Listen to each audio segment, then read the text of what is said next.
नमस्कार। जय हिंद। जय भारत। मैं वीरेंद्र कुमार अधिवक्ता और आप सभी YouTube के दर्शकों श्रोताओं को YouTube के इस चैनल रियल नॉलेज पर स्वागत है। और आज मैं पुनः आप लोगों के समक्ष पूर्व की भांति इस चैनल पर एक जानकारी भरी वीडियो लेकर के हाजिर हूँ। तो आज मैं बात करूँगा मानव शरीर की संरचना। हालांकि इस विषय पर मैंने पहले भी एक वीडियो प्रस्तुत कर चुका हूँ इस चैनल पर, लेकिन चर्चा की कड़ी को और आगे बढ़ाते हुए बात को और अधिक विस्तृत ढंग से और सरल ढंग से समझाने के लिए इस विषय पर पुनः आज मैं एक वीडियो लेकर के हाजिर हूँ आप लोगों के समक्ष। मैंने पिछले वीडियो में बताया था कोशिका क्या होता है, इसके बारे में मैंने पिछले वीडियो में बता चुका हूँ। ऐसे संक्षिप्त में पुनः एक बार आप लोगों के समक्ष कोशिका के बारे में कुछ जानकारी आप लोगों के समक्ष प्रस्तुत करूँगा।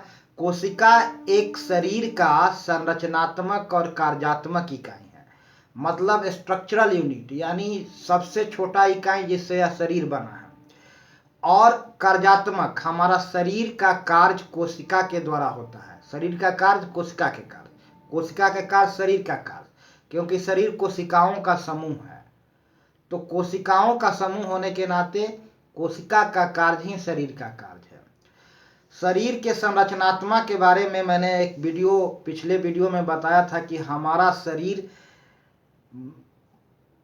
अनेक तत्वों से निर्मित है, यानी हमारा शरीर में विविध तत्व पाए जाते हैं। वैज्ञानिकों को अब तक 118 तत्वों को पता चला है, जिसमें 94 नेचुरली एक्यूर्ड तत्व हैं, प्राकृतिक रूप से प्रदत्त 94 तत्व हैं, जिसमें से लगभग 60 तत्वों को हमारा शरीर में ट्रेस आउट किया गया है, चिन्हित किया गया है। यानी हमारा शरीर में लगभग 60 तत्व अवेलेबल है। 94 तत्वों में से 60 तत्व हमारे शरीर में अवेलेबल हैं।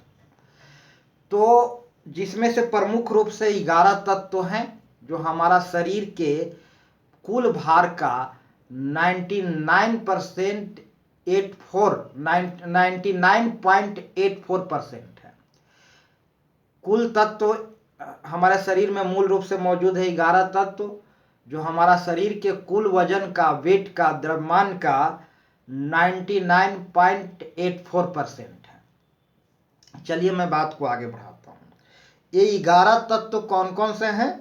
11 तत्व हैं oxygen, carbon, hydrogen, nitrogen, calcium, phosphorus, potassium, sulphur, sodium, chlorine और मैग्नीशियम। अब इन तत्वों, ये तत्व हमेशा संयुक्त रूप में रहता है, अणु के रूप में रहता है। यह दो तत्व आपस में मिलकर के एक अणु का निर्माण करते हैं, या एक ही तत्व के परमाणु आपस में मिलकर के अणु का निर्माण करते हैं। तो यह तत्व, जो 11 तत्वों के बारे में मैंने जो बताया, यह 11 तत्व अणु के रूप में हमारे शरीर में है। और यह अणु है मूल रूप से, ये 4 प्रकार के अणु हैं। इसमें आता है सबसे पहले आपको पानी। हमारा शरीर का लगभग 53 से 65% हिस्सा जल है। 53 से अलग अलग उम्र के लोगों में और अलग अलग तरह के व्यक्तियों में इसकी मात्रा अलग अलग है। हमारा वजन का एवरेज 65% जल है, एवरेज। उसके बाद हमारा शरीर में प्रोटीन अणु भी हैं, वसा अणु भी है जिसको लिपिड भी नाम दिया जाता है, और तीसरा हाइड्रोक्सी एपिटाइट है, जो हड्डियों में मौजूद होते हैं। ये सभी अणु हैं। अणु यानी तत्वों के मिलने से, तत्वों के परमाणुओं के मिलने से ये यौगिक जो बने हैं तत्वों का, ये सभी अणु हैं। इन्हीं अणुओं से हमारा शरीर की रचना होती है, अर्थात हमारे शरीर में ये सभी अणु मौजूद हैं। उसके बाद है कार्बोहाइड्रेट, और कार्बोहाइड्रेट दो रूप में होता है, ग्लूकोज, ग्लाइकोजन और ग्लूकोज। उसके बाद न्यूक्लिक एसिड, आरएनए और डीएनए है। ये सभी अणु हमारे शरीर में मौजूद हैं। कुछ अकार्बनिक आयन हैं अकार्बनिक आयन में सोडियम, पोटेशियम क्लोराइड, फॉस्फेट आदि शामिल है। कुछ गैस जैसे कार्बन डाइऑक्साइड और ऑक्सीजन हमारे शरीर के भीतर मौजूद है। तो हमारे शरीर में, मैंने शुरू में ही कहा कि हमारा शरीर में रासायनिक तत्व लगभग 60 उपलब्ध हैं, जिसमें से 11 मूल रूप से हमारा शरीर के निर्माण में भूमिका अदा करते हैं। यानी हमारे शरीर के द्रव्यमान का 99.8% इन 11 तत्वों का हिस्सा है, जो अभी मैंने बताया। अब दूसरी ओर हमारा शरीर का संरचनात्मक और कार्यात्मक इकाई कोशिका होता है। कोशिका यानी स्मॉलेस्ट पार्ट नहीं, शरीर के एक इकाई जो अत्यंत छोटा होता है, जिसका आकार 0.1 माइक्रोमीटर से 20 माइक्रोमीटर तक होता है। कोशिका का आकार लगभग, किसी किसी कोशिका का आकार बड़ा होता है, किसी का छोटा होता है। विभिन्न अंगों के कोशिका के आकार और साइज, आकृति अलग अलग होता है। हमारे शरीर में सैकड़ों प्रकार के कोशिकाएं हैं और कोशिका की संरचना, समस्त कोशिकाओं की बेसिक संरचना एक जैसे है। तो हमारे 20 माइक्रोमीटर वाला कोशिका में लगभग कौन कौन से अणु इन रासायनिक तत्वों को कितने अणु कितने मात्रा में उपलब्ध है, उसके बारे में मैं अभी आप लोगों को जानकारी दूंगा। तो चलिए मैं बात को आगे बढ़ाता हूं। हमारे शरीर में सामान्यतः 20 माइक्रोमीटर वाला एक कोशिका के भीतर 65% वाटर है, जल अणु है। ठीक है। अन्य अकार्बनिक पदार्थ है 1.5%, लिपिड जिसको हम वसा कहते हैं 12%, और अन्य जैविक पदार्थ हैं 0.4%, और प्रोटीन है 20%, और उसके बाद डीएनए है 0.1%। तो ये सभी तात्विक अणु हमारा एक कोशिका के भीतर मौजूद होता है। तो कोशिका एक संरचनात्मक इकाई है शरीर का। हमारे शरीर सैकड़ों प्रकार के कोशिकाओं से बना है। कोशिकाएं आकार और आकृति से एक दूसरे से अलग अलग हैं।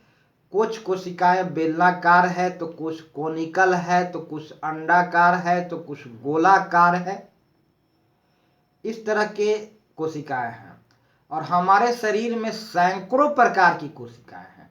हड्डी की कोशिका, मसल्स की कोशिका, रक्त की कोशिका, ब्रेन की कोशिका, त्वचा की कोशिका, आंख की कोशिका, जीभ की कोशिका, लीवर की कोशिका, इंटेस्टाइन, आंत की कोशिका, सब अलग अलग तरह के कोशिकाएं हैं। लेकिन कोशिकाओं का बेसिक स्ट्रक्चरल संरचना एक जैसे है। सभी कोशिकाओं में माइटोकॉन्ड्रिया, लाइसोसोम, राइबोसोम, सेंट्रोसोम, ताराकाय, गोल्जी ऑपरेटस, रिक्तिकाएं, ये सभी मौजूद हैं लगभग।